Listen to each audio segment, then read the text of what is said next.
बिस्मिल्लाहिर्रहमानिर्रहीम। So last time हमने software process model start किया हुआ था और हमने देखा कि इसको तीन कैटेगरीज थी प्रोसेस मॉडल्स की।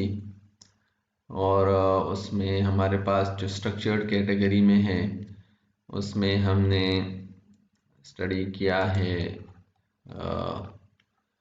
लीनियर सीक्वेंशियल मॉडल, और इसको वाटरफॉल मॉडल कहते हैं। तो वाटरफॉल मॉडल की ख़ास बात क्या है कि वो एक क्लासिकल मॉडल है, एक बिल्कुल ट्रेडिशनल और बहुत पुराना अर्ली मॉडल है सॉफ्टवेयर सिस्टम डेवलपमेंट का, और वाइडली यूज्ड भी होता है। ठीक है, और उन प्रोजेक्ट के लिए ये बहुत फिजिबल मॉडल है जिसमें सॉफ्टवेयर रिक्वायरमेंट स्टेबल हों। ठीक है, और दूसरी बात ये है कि ये according to software engineering principles है। जो हमें सॉफ्टवेयर इंजीनियरिंग कहता है कि एक सिस्टमेटिक डिसिप्लिन अप्रोच हो, तो वाटरफॉल मॉडल ने बेसिकली उसी को ही अप्लाई किया है। और इसमें जो सॉफ्टवेयर डेवलपमेंट होती है वो सिस्टमेटिक और डिसिप्लिन और सीक्वेंशियल होती है। एक स्टेप बाय स्टेप प्रोसेस है। डिफरेंट SDLC के जो डिफरेंट फेजेस हैं वो उसमें कवर्ड हैं, और एक स्टार्टिंग पॉइंट है, मींस कि एक क्लियर रोड मैप है इसका कि कहाँ से हमने प्रोजेक्ट स्टार्ट करना है, कहाँ पे हमने प्रोजेक्ट एंड करना है। तो वेरी बेसिक, वेरी यूज़फुल और वेरी क्लासिकल प्रोसेस मॉडल है। लेकिन इसके साथ जो इशू रहा है या इस पे जो क्रिटिक्स रही हैं वो ये हैं कि ये उन प्रोजेक्ट्स के लिए तो बहुत सूटेबल हैं जहाँ पे रिक्वायरमेंट स्टेबल हों, लेकिन जहाँ पे रिक्वायरमेंट स्टेबल ना हो या अनक्लियर हों, ठीक है, या फ्रेजाइल हों और चेंज हो रही हों बार बार, तो उस केस में ये वाटरफॉल मॉडल जो है वो एक अच्छा सूटेबल प्रोसेस मॉडल नहीं है, बल्कि हमें कुछ और मॉडल्स की तरफ जाना पड़ेगा। तो इसी स्ट्रक्चर्ड कैटेगरी में फिर हमारे पास जो दूसरा मॉडल है दैट इज़ प्रोटोटाइपिंग मॉडल। ठीक है, और जो तीसरा है वो है रेड मॉडल। तो आज हम प्रोटोटाइपिंग मॉडल को देखते हैं कि प्रोटोटाइप मॉडल क्या होता है। So often a customer defines a set of slide number 3. Often a customer defines a set of general objectives for software but doesn't identify detailed input processing and output requirement. कि usually ऐसा होता है कि एक customer कोई एक general बात तो डिफाइन कर लेता है कि मुझे ऐसा सिस्टम चाहिए, ऐसा सॉफ्टवेयर चाहिए, लेकिन उसको बहुत ज़्यादा at the start of the project details input का पता नहीं होता, एग्जैक्ट प्रोसेसिंग का पता नहीं होता, या आउटपुट रिक्वायरमेंट का पता नहीं होता कि मुझे आउटपुट किस फॉर्म में चाहिए या किस किस फॉर्म में चाहिए। यूजुअली कस्टमर के साथ ऐसा होता है, और स्पेशली अगर कोई बिल्कुल न्यू सिस्टम कोई बना रहा हो तो उसमें तो इस बात के चांसेस बहुत ज़्यादा होते हैं। एंड इन अदर केसेस, और बाज़ और कुछ केसेस में क्या सिचुएशन होती है कि डेवलपर में be unsure of the efficiency of an algorithm, the adaptability of an operating system, और the form that human machine interaction should take. किसी दूसरे सिनारियो में हमारे पास ये बात होती है कि एक वो तो क्लाइंट साइड पे था ना, कस्टमर साइड पे थी ये मेरी बातें। अब डेवलपर साइड पे क्या इशू हो सकता है कि वो किसी एल्गोरिदम की एफिशिएंसी के बारे में अनश्योर हो, मीन्स उसने जो लॉजिक बनाई है, जो एल्गोरिदम बनाया है, क्योंकि हमारे पास मल्टीपल एल्गोरिदम्स भी होते हैं, मल्टीपल लॉजिक भी होती हैं, तो कौन सा एल्गोरिदम, कौन सी लॉजिक किसी खास केस में ज़्यादा एफिशिएंट है, डेवलपर इस बारे में अनश्योर हो सकता है। या कौन सा ऑपरेटिंग सिस्टम है उसकी अडॉप्टेबिलिटी और उसकी इम्प्लीमेंटेशन के बारे में अनश्योर होता है। या जो तीसरी सिचुएशन होती है कि ह्यूमन मशीन इंटरेक्शन कैसे प्लेस होगी, मीन्स के किस सिचुएशन में हमारा यूज़र जो है वो इजी, उसके लिए एक यूजेबल सिस्टम होगा, इजी फील करेगा। तो ये दो तीन प्रॉब्लम्स क्लाइंट साइड पे थे और दो तीन प्रॉब्लम इस तरह डेवलपर एंड्स पे भी होते हैं।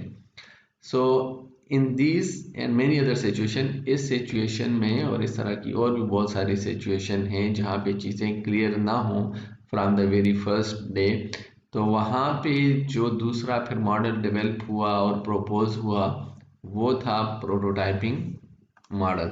और इसको प्रोटोटाइपिंग पैराडाइम कहते हैं। ठीक है, मीन्स के एक प्रॉब्लम को सॉल्व करने का एक तरीका। प्रोटोटाइपिंग बेसिकली एक प्रॉब्लम सोल्यूशन है, एक अप्रोच है। तो इन सिचुएशन में प्रोटोटाइपिंग पैराडाइम जो है या प्रोटोटाइपिंग अप्रोच जो है वो as compare to waterfall best result हमें देती है। और ये जो अप्रोच है that is the best approach. So prototyping paradigm क्या है वो नेक्स्ट स्लाइड में फिगर 2.5 पे है। वो उसकी वर्किंग कैसे होती है। It begins with requirements gathering. Prototyping में आप क्या करते हैं कि रिक्वायरमेंट्स गैदरिंग करते हैं, and developer and customer meet and define the overall objective for the software, identify whatever requirements are known, and outline area which further definition is mandatory, where further definition is mandatory। तो कहाँ से बात start होती है, requirements gathering से। और developer और customer meet करते हैं और फर्स्ट डिफाइन करते हैं overall objective of the software system. ठीक है, कि ओवरऑल हमारा गोल क्या है, हमारे ऑब्जेक्टिव क्या है।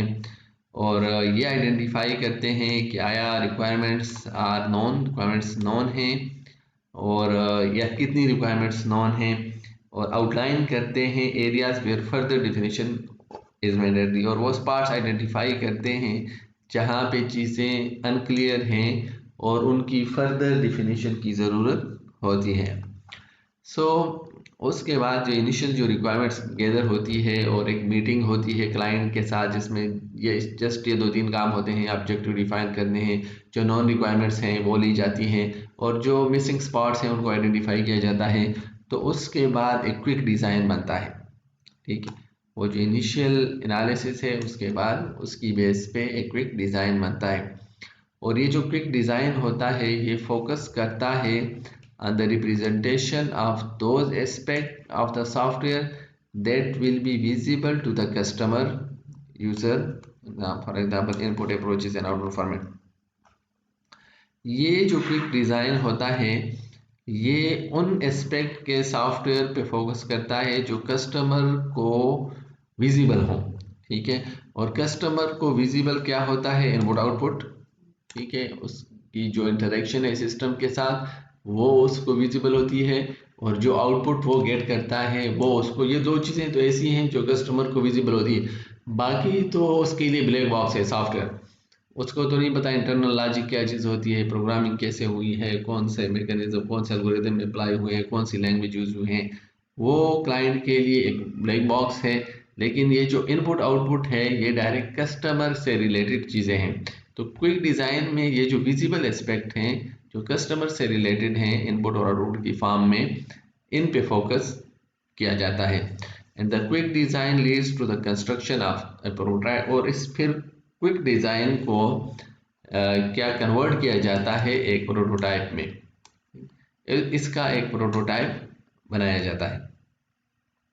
वो प्रोटोटाइप फिर क्लाइंट को दिखाया जाता है और क्लाइंट की फीडबैक उसे ली जाती है और इस तरह फर्दर काम होता है। अगर वो ओके होता है उस इनपुट आउटपुट की फॉर्म से तो नेक्स्ट डिज़ाइन पे जाया जाता है। अगर वो ओके नहीं होता तो अपना फीडबैक देता है और उसको दोबारा से एक नया प्रोटोटाइप बना के दिखाया जाता है।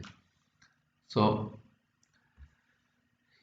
this prototype is evaluated by the customer or user and used to refine requirements for the software to be developed। तो चूंकि रिक्वायरमेंट्स भी क्लियर नहीं होती तो इस प्रोटोटाइप की हेल्प से जो क्लाइंट को दिखाया जाता है, क्लाइंट इसको एवेल्युएट करता है और उन रिक्वायरमेंट्स को भी रिफाइन साथ साथ किया जाता है। Iterations occur as the prototype is tuned to satisfy the needs of the customer while at the same time enabling the developer to better understand what needs to be done। सो ये एक iteration, फिर एक iteration का process चल पड़ता है। Client जो अपनी फीडबैक देता है उसकी बेस पे दोबारा से प्रोटोटाइप बनाया जाता है, तो एक आइटरेशन अकर होती है और उस प्रोटोटाइप को ट्यून किया जाता है कि कस्टमर जो चीज़ चाहता है उसकी नीड्स के मुताबिक उसको ट्यून किया जाता है। और एट द सेम टाइम क्या होता है, डेवलपर्स को भी बेटर अंडरस्टैंडिंग होती है कि क्लाइंट क्या चाहता है। ठीक है, तो ये बात हमारे पास वाटरफॉल में तो नहीं थी, क्योंकि वहाँ पे तो रिक्वायरमेंट्स गैदर कर दी जाती हैं और एट द एंड क्लाइंट को सॉफ्टवेयर डिलीवर किया जाता है। इस केस में ऐसी बात है कि आइटरेशन अकर होती हैं, मीन्स के क्लाइंट्स को से फीडबैक दिया जाता है, तो क्लाइंट भी इजी रहता है और वो जो डेवलपर है उसको भी ये फीलिंग होती है, अंडरस्टैंडिंग होती है कि अच्छा जो हम बनाने जा रहे हैं कस्टमर को वही चीज़ चाहिए जो हम बना रहे हैं। So ideally the prototype serves as a mechanism for identifying software requirement। तो प्रोटोटाइपिंग बेसिकली क्या मैकेनिज्म सर्व करता है, इसके थ्रू हम बेसिकली वो रिक्वायरमेंट्स को आइडेंटिफाई करते हैं जो अनआइडेंटिफाइड थी या जिसमें गैप था, जिसमें अनक्लैरिटी थी, एम्बिग्विटी थी। तो इस प्रोटोटाइपिंग के थ्रू, इस टेक्निक के थ्रू हम क्या करते हैं, वो रिक्वायरमेंट्स आइडेंटिफाई करते हैं। If a working prototype is build, the developer attempts to use existing program fragments or applies tool, for example report generator, window managers, that enables working program to be generated quickly। अब हमारे पास ये जो prototype है इसकी दो form हो सकती हैं कि वो जो प्रोटोटाइप था वो बिल्कुल एक डमी चीज़ थी, ठीक है, और वो जस्ट क्लाइंट की फीडबैक के लिए तो यूज़ किया जा सकता था, लेकिन फर्दर उसका कोई यूज़ नहीं था। तो अगर वो सिचुएशन थी फिर तो वो प्रोटोटाइप जस्ट वो रिक्वायरमेंट्स की रिफाइनमेंट के लिए या रिक्वायरमेंट्स गैदरिंग के लिए यूज़ हो जाता। लेकिन अगर वो प्रोटोटाइपिंग वर्किंग फॉर्म में है, मींस आपने कुछ बैक एंड या फ्रंट एंड पे जो काम किया उसको आप एक्सटेंड करके और उसको रिफाइन करके उससे वर्किंग प्रोग्राम बना सकते हैं, तो ये काम भी किया जा सकता है। और इसके भी एडवांटेजेस हैं कि आपको मीन्स के दोबारा ज़ीरो से दोबारा कुछ डेवलप करने की ज़रूरत नहीं होती, बल्कि वही वर्किंग प्रोटोटाइप को आप क्या करते हैं, डेवलपर क्या करता है, अटेम्प्ट करता है to use existing program fragments or applies tool, कि वो तो एक एग्जिस्टेंस प्रोग्राम फ्रेगमेंट्स को ही यूज़ करे या कुछ टूल अप्लाई करे जैसे रिपोर्ट जनरेटर और विंडो मैनेजर्स हैं, और इनेबल करे उसको वर्किंग प्रोग्राम में to be generated quickly, means कि उस प्रोटोटाइप को फिर फर्दर एक्चुअल प्रोग्राम में कन्वर्ट कर दे, एक्चुअल सॉफ्टवेयर प्रोडक्ट में कन्वर्ट कर दे। तो ये हमारे पास फिगर 2.5 है।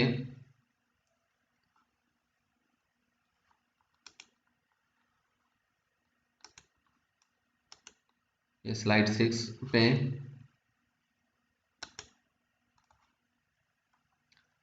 जिसमें प्रोटोटाइप का मॉडल गिवन है। तो ये आप देख रहे हैं, this is very very simple, very basic prototype model है। इसमें तीन ही काम हो रहे हैं। पहला काम ये हो रहा है कि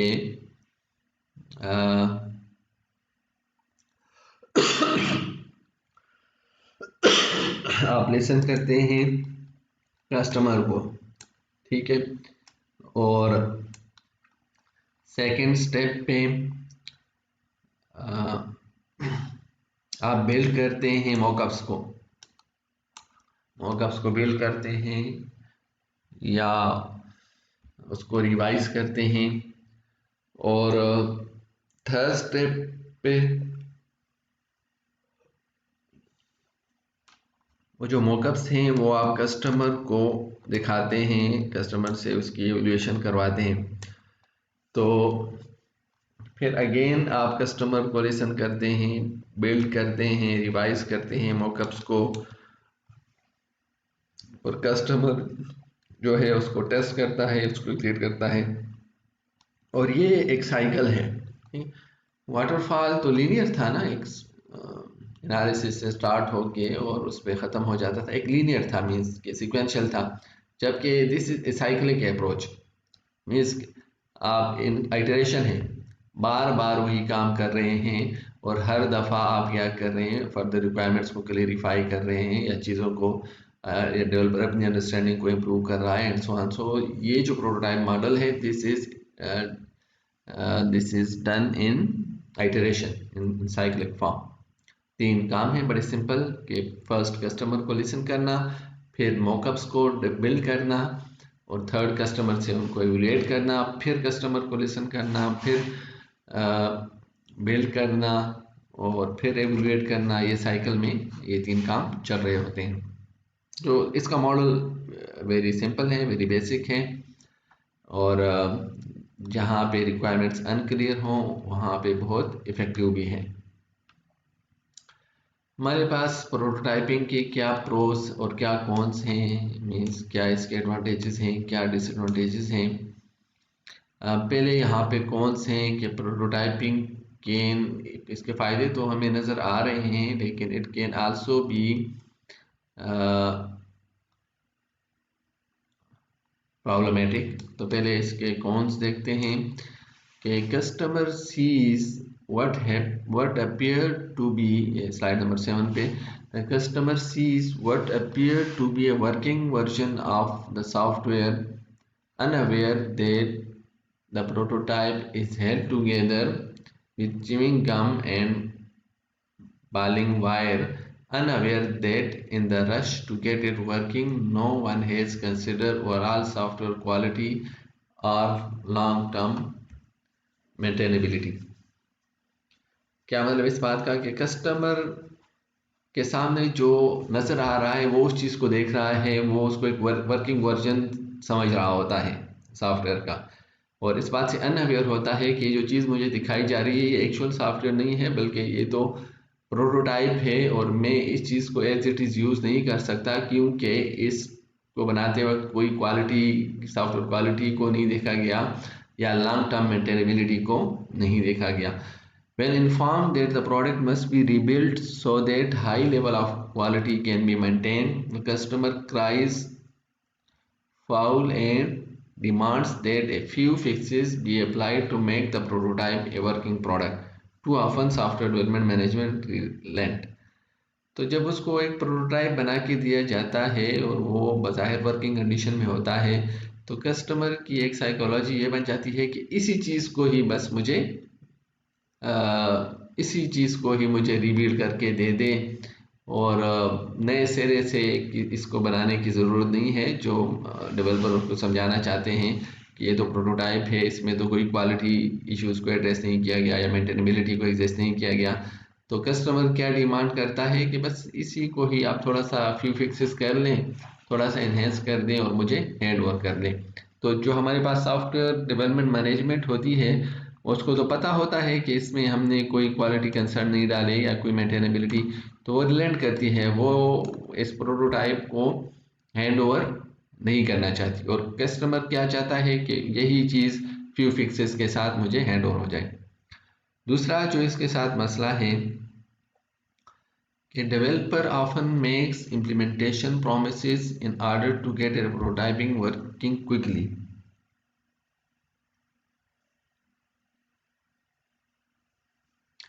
कि developer often makes implementation compromises in order to get a working prototype working quickly।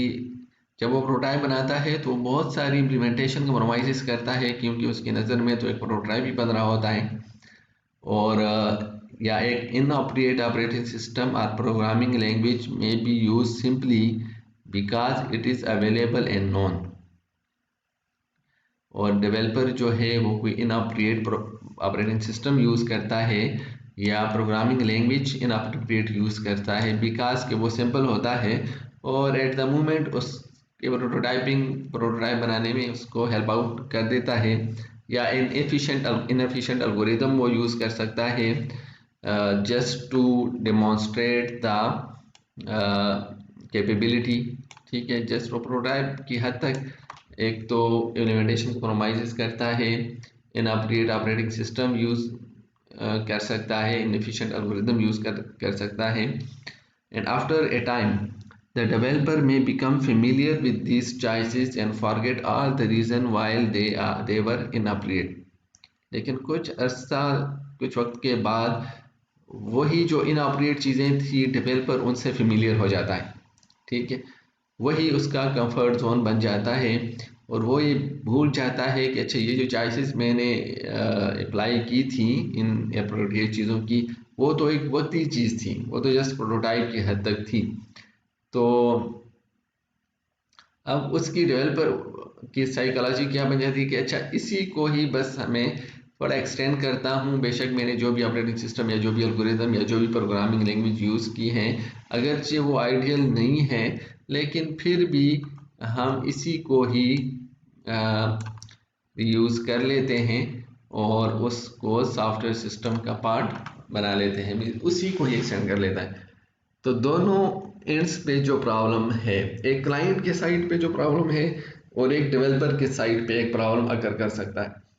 Client की साइड पे ये प्रॉब्लम अकर करता है कि क्लाइंट ये समझ रहा होता है कि ये जो प्रोटोटाइप इतने कम वक्त में बन गया, बस ठीक है, मुझे सिस्टम भी इतने कम वक्त में बना दे और यही प्रोटोटाइप को ही थोड़ा सा रिफिक्स करके मुझे इसे एक्चुअल सिस्टम बना दे। तो क्लाइंट की तो ये साइकोलॉजी बन जाती है, जो कि ज़ाहिरी बात है कि वो एक ठीक साइकोलॉजी नहीं है, क्योंकि प्रोटोटाइप वो चीज़ होती है, एक्चुअल सिस्टम डेवलपमेंट और चीज़ होती है। प्रोटोटाइपिंग में कोई नॉन फंक्शनल रिक्वायरमेंट्स कवर नहीं की जाती या उस पर फोकस नहीं किया जाता, जबकि एक्चुअल सिस्टम में तो हमारे पास फंक्शनल के साथ नॉन फंक्शनल भी हैं। फॉर एग्जाम्पल सिक्योरिटी है, प्रोटोटाइप बनाते वक्त हम सिक्योरिटी का हमें कोई कंसर्न नहीं होगा, लेकिन जब हम एक्चुअल सिस्टम बनाएंगे तो उस वक्त तो सिक्योरिटी एक बहुत मेजर कंसर्न होगा। इसी तरह एक साइकोलॉजिक प्रॉब्लम डेवलपर के एंड पे हो जाती है कि डेवलपर प्रोटोटाइप के लिए क्या कर लेता है, जो भी उसको लैंग्वेज अवेलेबल है या जो भी ऑपरेटिंग सिस्टम अवेलेबल है या कोई भी एल्गोरिदम जो उसको यूज़ कर लेता है, लेकिन और कुछ वक्त के बाद वो उन्हीं चीज़ों से फेमिलियर हो जाता है। तो वो क्या करता है कि अच्छा उन्हीं को ही वो एक्सटेंड करता है और वो जो आइडियल सोल्यूशन है फिर उस तरफ नहीं जाता, बल्कि जो उसने एक रन टाइम सोल्यूशन अप्लाई किया था उसको वो आइडियल पे कन्वर्ट कर सकता है। तो ये दो प्रॉब्लम्स हो सकते हैं प्रोटोटाइपिंग अप्रोच में।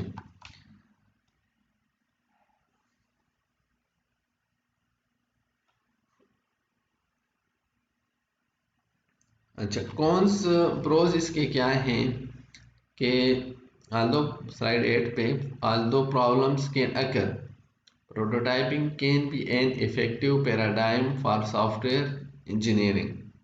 अगर ये इसके जो दो प्रॉब्लम्स हमने देखे स्लाइड 7 पे ये हो सकते हैं, लेकिन फिर भी ये एक इफ़ेक्टिव अप्रोच है सॉफ्टवेयर इंजीनियरिंग की, क्योंकि prototyping serves as a mechanism for identifying software requirement.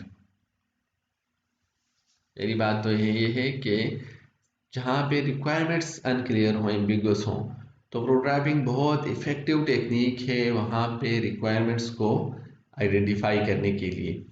The key is to define the rules of the game at the beginning, that is the customer and developer must both agree that the prototype is built to serve as a mechanism for defining requirement. Key क्या है कि rules of the game at start define किए जाएं और customer और developer must both agree that the prototype is build to serve as a mechanism for defining requirement. और customer और developer इस बात पे दोनों एग्री करें कि हम ये जो प्रोटोटाइप बना रहे हैं ये जस्ट रिक्वायरमेंट डेफिनेशन के पर्पस के लिए है, ठीक है। और वो जो दो प्रॉब्लम्स हमने भी डिस्कस किए उनका इससे ताल्लुक नहीं है, इसके हम प्रोटोटाइप को तो ना ही एक्चुअल सिस्टम में कन्वर्ट करेंगे और ना ही ऐसा सोचेंगे कि जो भी हमने टेक्निक यूज़ की हैं उन्हीं को ही हम एक्सटेंड करते हैं। It is then discarded at least in part and the actual software is engineered with an eye towards quality and maintainability। और तीसरी जो बात होगी कि हम इसको डिस्कार्ड करेंगे। ये जस्ट एक प्रोटोटाइपिंग है, ये एक्चुअल सोल्यूशन नहीं है। इसको हम डिस्कार्ड करेंगे और इसके बाद हम क्या करेंगे, एक्चुअल सॉफ्टवेयर बनाया जाएगा जिसमें with an eye towards quality और मेंटेनेबिलिटी, जिसमें क्वालिटी और मेंटेनेबिलिटी दोनों पैरामीटर्स को कंसिडर किया जाएगा या इसकी बेस पे डेवलपमेंट की जाएगी। तो ये इसके प्रोज हैं।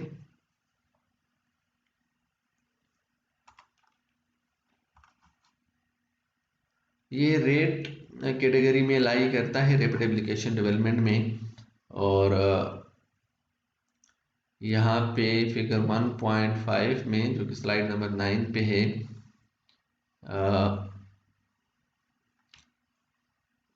इसको थोड़ा और एक्सटेंडेड फॉर्म में ये मॉडल गिवन है कि फर्स्ट वी डू प्लानिंग और फिर एक इनिशियल प्लानिंग की जाती है, then we perform analysis, design और इम्प्लीमेंटेशन। अब यही वाटर प्रोटोटाइप मॉडल जो हमने पिछले स्लाइड में देखा था, एक बिल्कुल सिंपल फॉर्म में था, एक 3 स्टेप था। अब यहाँ पे उसको थोड़ा एक्सटेंड किया गया है और ये जो हमने बाकी चीज़ें अभी पिछली स्लाइड्स में देखी वो भी डाली गई हैं कि एक ओवरऑल प्रोसेस में प्रोटोटाइप तो एक स्टेप हुआ प्रोटोटाइप बनाना, लेकिन चूंकि जब हमें पूरा सिस्टम बनाना होता है तो हम प्लानिंग करते हैं और फिर इम्प्लीमेंटेशन भी करते हैं सिस्टम की, और अल्टीमेटली हमारे पास सिस्टम आता है। तो इनिशियल प्लानिंग के बाद हम क्या करते हैं, इनिशियल एनालिसिस, डिज़ाइन और इम्प्लीमेंटेशन। तो उस ये तीनों काम करके हमारे पास एक इनिशियल प्रोटोटाइप बनता है। वो प्रोटोटाइप दोबारा क्लाइंट से एवेल्युएट होता है। फिर अगर हमें ज़रूरत हुई तो हम दोबारा प्लानिंग पे भी जा सकते हैं।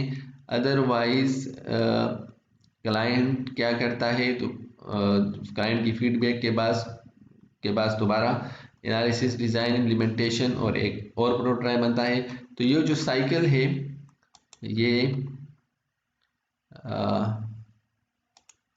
ये जो साइकिल है जो हमने लास्ट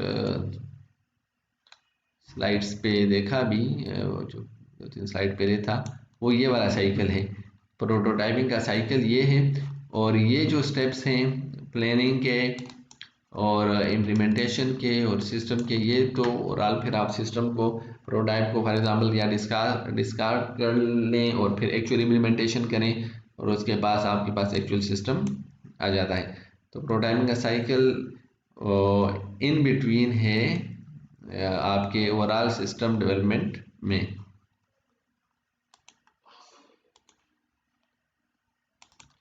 ओके, अब हमारे पास नेक्स्ट इसी प्रोटोटाइपिंग का एक दूसरा वर्जन है।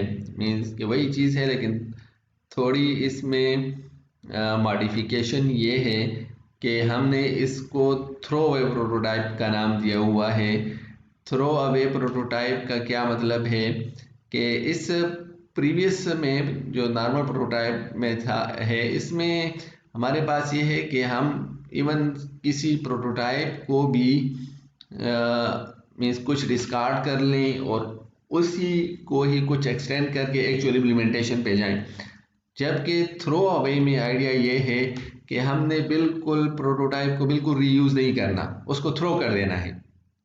ठीक, तो हम पहले प्लानिंग करते हैं, फिर एनालिसिस करते हैं, और फिर हमारे पास ये जो साइकिल है प्रोटोटाइप का वो चलेगा बार बार, मीन्स के एक साइकिल में चलेगा, यूज़र से रिक्वायरमेंट्स क्लियरफाई होंगी, और जब हो जाएं चीज़ें तो उस प्रोटोटाइप को हम थ्रो कर देंगे और फिर नए सिरे से डिज़ाइन बनाएंगे। तो एनालिसिस तो पहले हो गया था, एक डिटेल एनालिसिस प्रोटोटाइप से पहले, और वो जो प्रोटोटाइप बन गया उसके बाद हमारे पास मीन्स के रिक्वायरमेंट्स वगैरह क्लियर हो गई, तो हमने उसको फिर किया। फिर अब हम दोबारा से सिस्टम डिज़ाइन बनाते हैं और सिस्टम डिज़ाइन से इम्प्लीमेंटेशन और इम्प्लीमेंटेशन से फिर सिस्टम डेवलपमेंट। तो मीन्स के वही वाटरफॉल वाला प्रोसेस भी अप्लाई हो गया इसमें, और प्रोटोटाइप भी इसमें अप्लाई हो गया, प्लानिंग भी हो गई, एनालिसिस भी हो गई। डिज़ाइन भी हो गया, इम्प्लीमेंटेशन वो स्टेप्स भी हैं अपने सीक्वेंस में, और बीच में प्रोटोटाइप भी हमने बना लिया, लेकिन उस प्रोटोटाइप को हमने थ्रो अवे कर दिया, मीन्स उसको फेंक दिया। और दोबारा से जब हमने वो रिक्वायरमेंट सारी वेरीफाई कर दी तो वो चीज़ हमारे पास हमने दोबारा से डिज़ाइन किया और फिर हम इम्प्लीमेंटेशन पे गए।